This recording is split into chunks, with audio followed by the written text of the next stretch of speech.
নমস্কার, সবাইকে জানাই শুভ মঙ্গলবার। এসডি ফ্যামিলির ইউটিউবের চ্যানেল থেকে সবাইকে স্বাগত জানাই। আজ এই শুভ মঙ্গলবারে আমরা বাড়িতে বিপত্তারিণী মায়ের পুজো করেছি। এই বিপত্তারিণী পুজো সম্পর্কে একটা সংক্ষিপ্ত গল্প বলি যারা জানেন না তাদের জন্য। বিষয়টা হলো যে এক রাজ্যে এক রাজার ছিলেন এবং তার এক রানী ছিলেন। সেই রানী ছিলেন খুবই ভক্তিমতী এবং স্বামী পরায়ণা। তো স্বামীর কথা উনি খুব যথাযথভাবে শুনতেন, কিন্তু ওনার এক চাকরানী ছিল যিনি ছিলেন স্বভাবে মুচিনি। স্বভাবে ঠিক বলা যায় না, বলা যেতে পারে বংশ পরম্পরায় মুচিনি। তো এই মুচিনির কাছে উনি খুব ঋণী ছিলেন। কারণ কি, রানী যা বলতেন মুচিনি সেরকমভাবেই সেই সব কিছু কাজ করতেন এবং খুব বন্ধুত্বর মতন একটা সম্পর্ক তাদের দুজনের মধ্যে তৈরি হয়েছিল। একদিন রানীমায়ের খুব ইচ্ছা হলো যে গোমাংস কীরকম দেখতে সেটা উনি দেখবেন।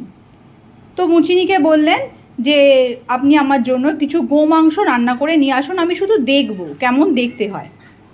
তো খুব আগ্রহ ভরে মুচিনি তখন কি করলেন, গোমাংস রান্না করে নিয়ে এলেন রানীমার জন্য। খুব লুকিয়ে যত্ন সহকারে নিয়ে এলেন, কিন্তু তারই মাঝখানে কোন ফাঁকে রাজার সভার কোনো এক চাকর দেখে নিয়েছেন যে মুচিনি লুকিয়ে রানীমায়ের জন্য কিছু নিয়ে আসছে। তো তখন তিনি সে কথা রাজামশাইকে জানালেন। স্বাভাবিকভাবে রাজামশাই খুব ক্ষিপ্ত হয়ে গেলেন, কারণ যিনি চাকর ছিলেন বা দাসী ছিলেন তিনি ছিলেন জাতে মুচিনি। তো কী নিয়ে এসেছে এটা জানার জন্যে উনি রানীমায়ের ঘরে গেলেন এবং গিয়ে বললেন, তোমাকে উনি কী এনে দিয়েছেন আমি সেটা দেখব, আর যদি দেখি যে কোনো খারাপ জিনিস যেটা আমাদের রাজমহলে প্রবেশ করার জন্য নিষিদ্ধ, এমন যদি কোনো জিনিস থাকে তাহলে কিন্তু আমি তোমার শিরচ্ছেদ করব। তো সঙ্গে সঙ্গে রানীমা তো ভীষণ বলা যেতে পারে ভীষণ ভয় পেয়ে গেলেন যে এবারে কি হবে, এবারে কি হতে চলেছে। তো তখন তিনি মা বিপত্তারিণীর নাম জপ করতে লাগলেন এবং ভীষণ কাঁদতে লাগলেন। তো তার এই কান্না শুনে মা বিপত্তারিণী তখন কি করলেন, ওই গো মাংসকে 13টা ফুলে পরিণত করলেন। এই 13টা ফুলে কেন পরিণত করলেন, কারণ মাংসগুলো ছিল 13টি টুকরের। তো 13টা টুকরোকে তিনি 13টা ফুলে পরিণত করলেন। এইভাবেই দিকে দিকে যখনই যে বিপদে পড়েছে মা বিপত্তারিণীর সহায় তিনি বিপদ থেকে উদ্ধার প্রাপ্ত হয়েছেন। তো এই পুজো আমাদের বাড়িতে আজকে করা হয়েছে। এটা সাধারণত আষাঢ় মাসে রথের পরে, রথযাত্রার পরে প্রত্যেক মঙ্গলবার বা শনিবারে এই পুজোটা করা হয়। গ্রামাঞ্চলে দিকে দিকে এই পুজোর যথেষ্ট প্রভাব আছে, কিন্তু শহরাঞ্চলে মানুষ এত ব্যতিব্যস্ত যে এখানে আস্তে আস্তে এই পুজোটা সংকীর্ণ হয়ে গেছে।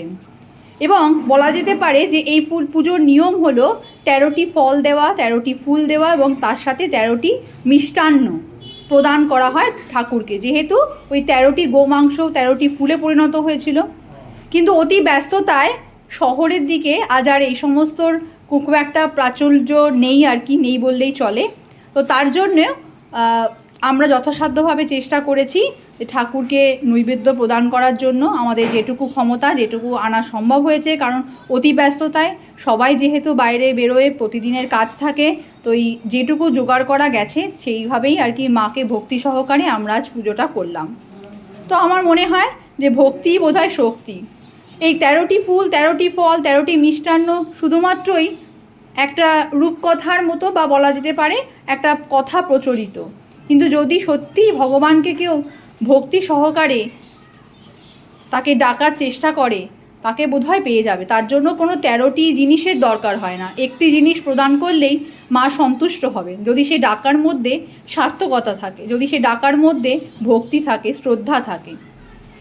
তো আমরা সামান্যভাবে একটু দেখিয়ে নিই কী কী দিয়েছি। এখানে পান দেওয়া হয়েছে, আর আমাদের গ্রামের দিকে প্রচলিত আছে যে আমাদের 5 কলাই দেওয়া হয়। তো 5 কলাই ভিজিয়ে রাখা হয়েছিল, সেটা ঠাকুরকে দেওয়া হয়েছে। কিছু ময়দার সিন্নি মতন করে তাকে দেওয়া হয়েছে, লুচি, মিষ্টান্ন, পায়েস এরকম দেওয়া হয়েছে এবং তার সাথে কিছু কুচো নৈবেদ্য ঠাকুরকে দেওয়া হয়েছে। তো আজ এখানেই শেষ করছি। আশা করি আপনাদের খুব ভালো লাগলো। মা বিপত্তারিণীর কৃপায় প্রত্যেকের বিপদ দূর হয়ে যাক, মা বিপদ তাড়ন করুক, বিপদ হরণ করুক, এই কামনা নিয়ে আজকে এখানেই সমাপ্ত করলাম। প্রত্যেকে ভালো থাকবেন।